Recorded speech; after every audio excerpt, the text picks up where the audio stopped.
Hi friends, welcome back to my channel, and this is Proxmox VE Masterclass, and this is part 14th video in this series. So we are going deep into the real world Proxmox administration from beginner to expert level. So in today's session we are going to cover one of the most important cluster administration tasks: how to safely remove a node from existing Proxmox cluster. So this is not a just lab only task. In the real production environment, nodes removal is required during the hardware refresh, server decommission, cluster redesign, migration to new infrastructure, troubleshooting failed node, disaster recovery, restructuring, and maintenance operation. So today I will show you complete end-to-end process using the real lab demonstration. So by end of this session you will understand what cluster nodes removal actually means, when to remove nodes, risk, what are the risks involved, how pre-removal validation and things, and then HA consideration, replication check, and then what are the commands to run on CLI to execute removal of the nodes and cleanup task, and then finally best practices around production. So let's start with this. So when we remove a node from Proxmox cluster, we are removing the basically a server's participation from the shared cluster membership. So a Proxmox cluster uses Corosync and for the cluster communication and quorum coordination. So each nodes participate in the distributed cluster state. So removal of nodes means going to be a basically a cluster membership change. The node is removed from the cluster membership list. Quorum calculation change, so the total number of vote changes which affects the quorum settings, and shared resources may be going to be impacted. Storage, fencing, and other shared resources may be impacted.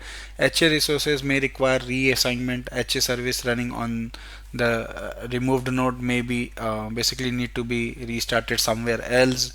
A replication job may fail if proper cleanup is not done, and storage mapping may break. So these are the something which you should take care. So this is why the node removal must always be handled very carefully. Otherwise, improper node removal can lead a quorum loss, service disruption, and data unavailability, and cluster uh, unavailability also. So this is why you have to make sure you perform all the steps correctly, and you do a pre and post validation after removing the node and before removing the nodes from the Proxmox cluster. So these are the some real world use cases for removing the cluster node. So you may need to remove the cluster node when hardware decommission, the old Proxmox server is being retired, or maybe DR node removal, cluster rebuild, migration to new hardware, and failed node cleanup. So these are the some use cases. So important warning before you removal, check the following before removal. So is node is online, uh, are the virtual machines running on this node, there is a HA resource which is running on this node, so it does not have any shared storage dependency, and is this node is basically having any replication job. So always ensure the cluster remains in the quorum after the nodes removal. So you need to make sure these are the best practices, and these are the scenario when you basically go ahead and remove the nodes from the existing Proxmox cluster. So this is I try to create a simple lab. So here we got two nodes. So basically two node Proxmox cluster. So which I have used in last video. So this is my Active Directory Indiana server, and then Proxmox node 1 and Proxmox node 2. So let me show you in my lab environment before we go step by step guide to further removal node from the Proxmox cluster. So this is my lab. So you can see here data center. Inside the data center I got two nodes here. So if I go to basically cluster, you should be able to see I got two nodes basically in this cluster,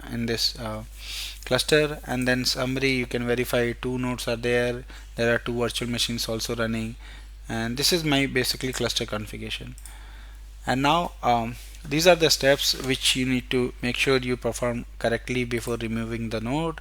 So So verify the cluster has check the cluster status and quorum, ensure all nodes are online and healthy, run PVCM status on nodes basically. So let me show you that command. So if I go on one of the node and go to shell and let me run PVECM status. So this will tell you how our cluster is currently configured. So we got the cluster name and then config version and then authentication. Then this is important, we got two nodes in the cluster and quorum provider is Corosync vote quorum, and you can see the core rate is 2. So this is good. So these are my cluster configuration and membership information. You can see we got two nodes. So now if you run let's say uh, PVECM nodes, so it will tell you the same information. We got two nodes here, node ID 1 and 2, and you can see the votes. Both nodes are participating in votes, and this is our local node basically. And then you can run one more command, PVESR list basically. So this will tell you the uh, basically schedule jobs and all those things. So let me go ahead and start from second step. Now check VMs on node to remove. So make sure there is no virtual machine running on this node. So if you see this node, I don't have any virtual machine which is sitting here. So you need to make sure you put your you move all your virtual machines out of that node from where you want to basically, which node you want to basically decommission or remove. So check the HA configuration and make sure there is no resource assigned. Check the replication job and make sure the node is not participating, and remove Ceph if configured. So if node has a part of Ceph cluster, remove it from property. So this is what you can do, and then put node in maintenance. So put the node in maintenance, and this prevents the new task from starting. So this is why, because avoid scheduling new task on the node running removal. So this is very important. So let me go ahead and do this. So I'll go on node.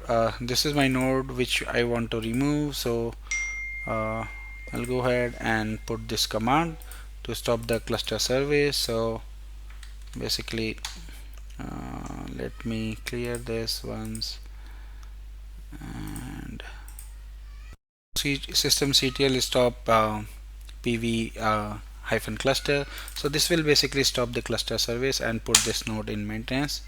So now you can see this node is in maintenance and it is not participating in cluster. So you got the small red icon. So this is good. So this node is basically now out. So now I'll go ahead and basically remove this node from the cluster. So I'll go ahead and put PVECM del node and then the node name, so PVEDR01. So you can see killing node 2. So it will basically wait for some time. So you can see unable to open file to update this thing, because since this we have a two node cluster, so this is very common. So let me go ahead and check quorum first. So PVE CM status. So you can see here we got the quorum curate to no. So I'll go ahead and fix this by running this command. So one, and then revalidate this. So now you can see this. So the curate is changed to yes, and now let's go ahead and try to do cleanup once again. So now if I run the same command, delete node, so you can see the killing node 2, and then it got could not kill node, but however you can see the node is now removed from here. So sometime you get this type of error, but your node is should be removed. So you can see here now we have only one node here, so in this cluster. So this is good. So now let's verify your virtual machine. So virtual machine should be up and running. And now let me go ahead and check the HA status. You basically need to check HA status if you have created any group or added your virtual machine in HA. So you should check groups, finishing, and then also you basically check the if you have configured any replication, so you should check your replication also. So these are the some important post check which you should perform on your cluster once nodes removal is completed. Let's go ahead and validate node 2. So I'll go ahead and put PVE DR, and so now you can see this machine is still visible when you log into PVDR. You're basically DR node, so we need to perform some cleanup here. So go to shell and then stop basically cluster service. So let me stop this. So you can type the command. So system ctl stop pv hyphen cluster, and then you should do system ctl stop basically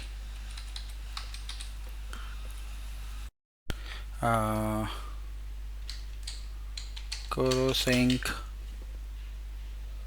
hit enter, and then you should do a rm, go to etc pve, and then coros sy sync dot config. So this will basically remove the configuration, so this is good.